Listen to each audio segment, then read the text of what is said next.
World number one Magnus Carlsen faced World Champion Gukesh in the opening round of Norway Chess 2025. This was their first classical encounter since Gukesh became World Champion, a matchup that fans had been waiting months for.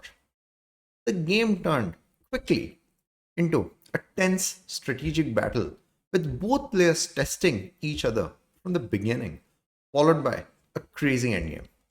So let's take a closer look at this how encounter unfolded on the board. So Carlsen has white pieces and Gukesh is black. So Carlsen started with d4 and Gukesh replied with knight f6. Now, as early as move 2, Carlsen played surprise. He played the move knight c3.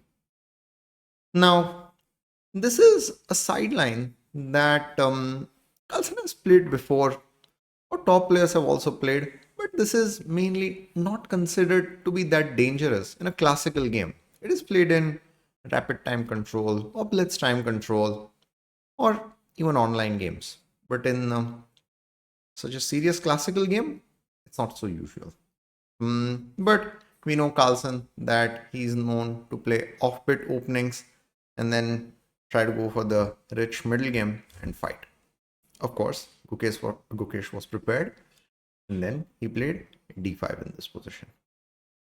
Carlsen played bishop f4. So this line is called Jubawa London. So put the bishop on f4, knight on c3. It leads to quite imbalanced and interesting positions. Gukesh played c5, directly challenging Carlsen center. Now, let me go back a bit. Normally, after d4, knight f6, the main move is c4, or even after d4, d5, the main move is c4. Of course, trying to challenge the center by putting this pawn here. Carlsen did not do that. So Gukesh is like, okay, you're not doing it, but I'm going to do that. I'm going to challenge your center. Then in this position, Carlsen played e3. This is still here in this. And now Gukesh plays the move bishop g4. This is not that usual move. There are quite a few moves in this position, quite a few popular moves, but this is for sure not one of them. And Carlsen went into his first deep thought in this position because he recognized that this is Gukesh's World Championship prep, and he would have prepared this line in quite depth. So he was contemplating whether to go for a more complicated reply or try to keep things simple. So he thought for a bit, and then he decided to go against the principal move f3. Because as I said, Schwab London, you don't shy away from making such moves. There can be ideas that there can be maybe g4, h4 type of stuff, then maybe queen d2, then long castle. There can be idea of f3 followed by d takes e5. So it's all good. And I'm pretty sure that if Carlsen's opponent was not Gukesh, he would have played f3 in this position. But he did not.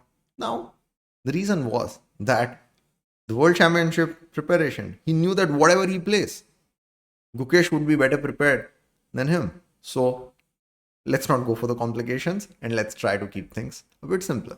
So he played bishop e2. He's like, all right, you just exchange the bishop, the position will be about equal. So we can actually say that the opening has gone in Gukesh's favor, and already as early as move 6, he has equalized.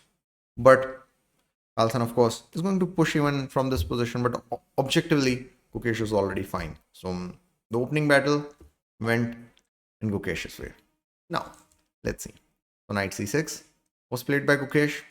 Carlsen played knight f3. Now, the normal development is happening e6, c3, bishop e7, knight g3, castle, then queen e2. So Carlsen recognized one thing, that if he just castles on the king side and then does nothing, then this will just fizzle out to a draw. So he wanted to maintain some tension. Then h6 was played. He played rook d1, just improving the rook's position. Maybe in future he can play d takes e5 and try to do something over here. Gukesh played queen f5, attacking that a2 pawn. Then a3 was played in this position. Rook fd8. It seems like black is fine, and black is fine actually. Now, Magnus decides to start playing a bit more actively. He did not castle because he wanted that rook on h1. Maybe from the king side he can do something. So h4 was played. Then Gukesh played queen a4. He's like, alright, you're trying something on the king side, but I don't think you would be able to do much. I'm trying to do something on the queen side. Let's see who prevails. Then in this position, Carlsen played knight e5. His idea is that he wants to exchange the knights so that the bishop can get here. This queen also controls this. At some point, maybe knight can go here, and then there can be g4, g5 ideas as well. So he's staying true to his intention of doing something on the king side. Then Gukesh played knight takes e5, bishop takes e5, then knight d7. He's like, I'm going to eliminate your bishop, and also the communication of the queen on the king side will be renewed, and Carlsen's attack won't be as much effective. Then Carlsen is like, no, I'm not going to give up the bishop. Then in this position, Gukesh played queen a6. So he's offering exchange of queens in this position. So after queen takes a6, b takes a6, the game would be about equal. So even though double pawns are there, but Carlsen doesn't have enough resources to take advantage of that. But Carlsen wanted to push a bit more, so he played queen f3. Now, in this position, Gukesh played the move bishop d6. His idea was that he wants to exchange the bishops, and then he's confident that he would be able to defend the king side. But in this position, there is a really interesting move, that is bishop f8. Now, it seems a bit of a strange move. Like, what is the idea behind that? So there are two ideas. Basically, this move sort of anticipates that knight h5 is coming. So what will happen is that since this pawn is defended from this bishop, there can be g6 ideas at key moments, and also after knight h5, there will be some pressure on this pawn, so it is defended. So that knight h5 wouldn't be a very serious threat. And if this is played, then the biggest weakness in Carlsen's position is the king in the center. And then Gukesh can play c takes d4. If c takes d4 happens, this file is open, and then there can be ideas of rook c8 and then rook c2 type of things. Not that great. And in case Carlsen decides to recapture with the e pawn, the king in the center, the idea is to play rook e8, the plan of e5 pawn break. Things are looking a bit uncomfortable for Carlsen. And now he might need to offer exchange of queens by playing maybe something like this or something like this. And then, yeah, the position remains a bit complicated, but Gukesh is fine. So let's say if something like this is played, and queen takes e2, queen takes e2, e5 by the way. So d takes e5, this, king f1. This is an isolated pawn, but Gukesh doesn't need to play e5. He can just stay put, play g6, try to kick the knight, and he's just doing completely fine. So that would have been a better choice for him. Just keep the bishops. Keep the bishop in defense and maybe try to do something over the e file. And Carlsen doesn't have much. But he played bishop d6. He's going for the exchange. So it's not a mistake, but now Carlsen has got a bit of a breathing space actually, that he can focus on the king side, and Gukesh's counterplay is not as much.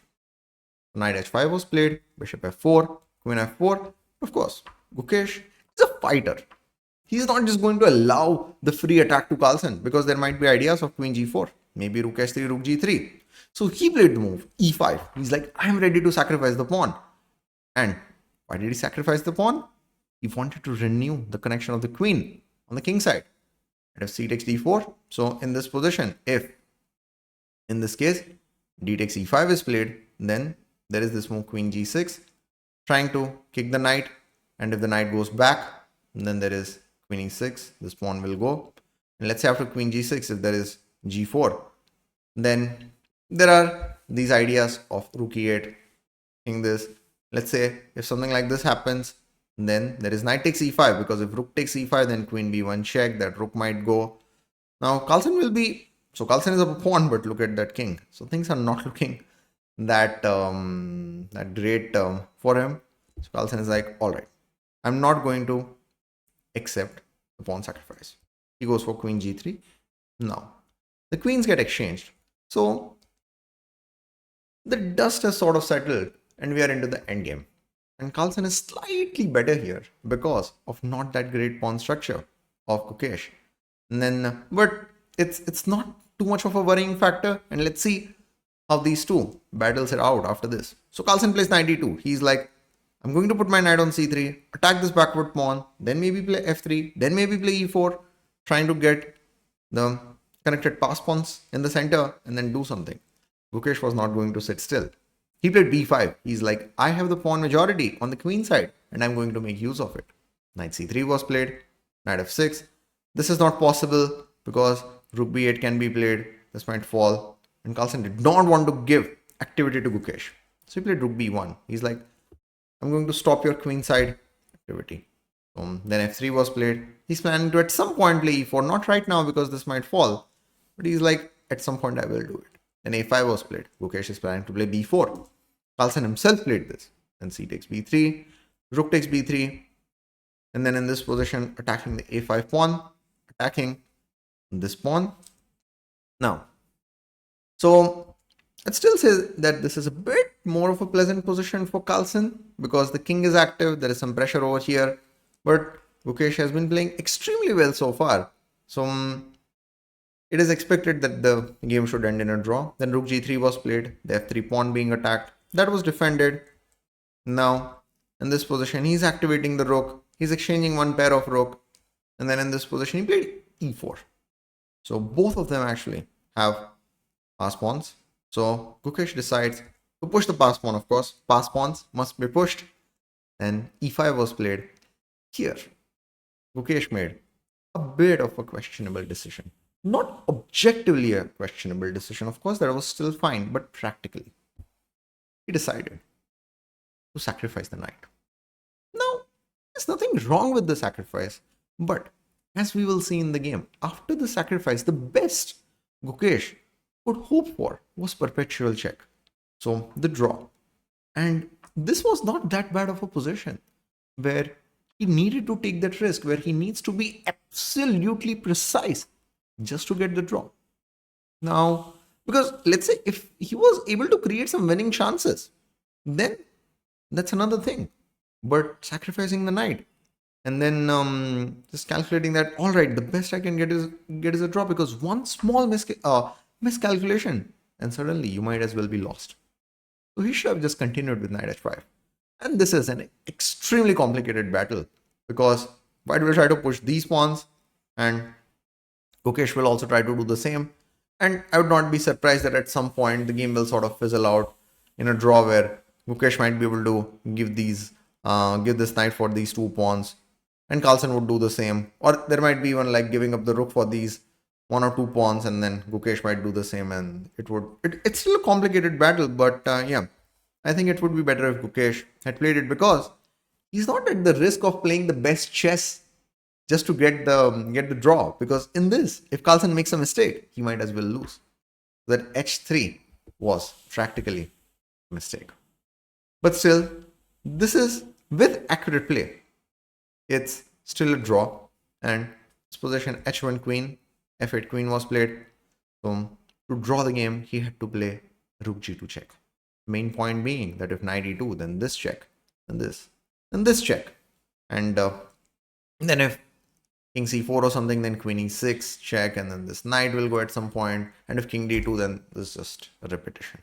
And if after rook g2 check, if not knight e2 and king d3, then in this position just rook g3 check, and then in this position if something like king c2, then there is queen g2, and of course if for example in this position king d2 is played, then it is just a repetition after rook g2. So but yeah, it's easier to say when we are analyzing the game once it has ended, but while doing that, in time trouble is difficult, and Gukesh objectively made the first mistake, the first blunder of the game, and at times at such top level, one such blunder is enough to give the point to the opponent. And he played queen h6. So king c2 was played by Carlsen, queen g6. Carlsen is playing accurate chess. This is the only winning move, by the way, because of king b3, then queen b1, and suddenly there are some issues. King b2, queen b6, king a2. He's not worried about this knight because there is queen f5, king h6, then there is this mate, queen g6, then rook h8, and he would still win the queen. And if g6, then so if g6 is played, then in this position there is queen f7, king h6, queen f4. It's a mating attack actually, so that's bad. Then in this, so Gukesh played rook g2 check, and king a3 was played. Queen b2 check, king a4 was played. And then if queen a1 check, then there is king b4. If queen b2 check, then there is king c4. Gukesh has run out of checks and he's still down a piece. So he took the piece. Carlsen played queen h8, king g6, rook a6 check, king f5, then queen f8 check. Only winning move actually, by the way. Magnus is playing absolute accurate chess. Then king e4 was played in this position. Now it seems like, oh yeah, easy win. Let's just play queen a8 check. And then let's just take the rook. If only things were so easy. There is king takes d4. And if queen takes g2, then there is queen c4 check. And if king a5, then queen c5 check. And this is a draw. Free rook won't win the game all the time. So Carlsen had to be precise till to the end. In this position, he played the move, a rook e6 check. And Gukesh resigned here. The main point being that if king d3, then there is queen f3. If king c4, then rook c6 check, the queen might go. And if king d3, this, and then something like king d4, then there is this rook e4 check idea, or your queen e4, and there might be mate. So yeah, this is bad. And if directly this, then just check, and then just mate.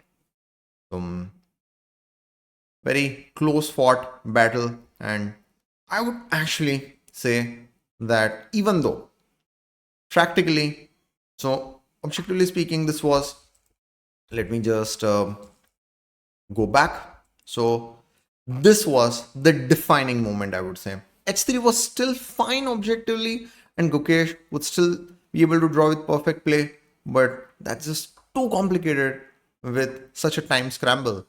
I think you should have played knight h5, and who knows what would have been the result. Thanks everyone for joining, and I'll see you in the next video.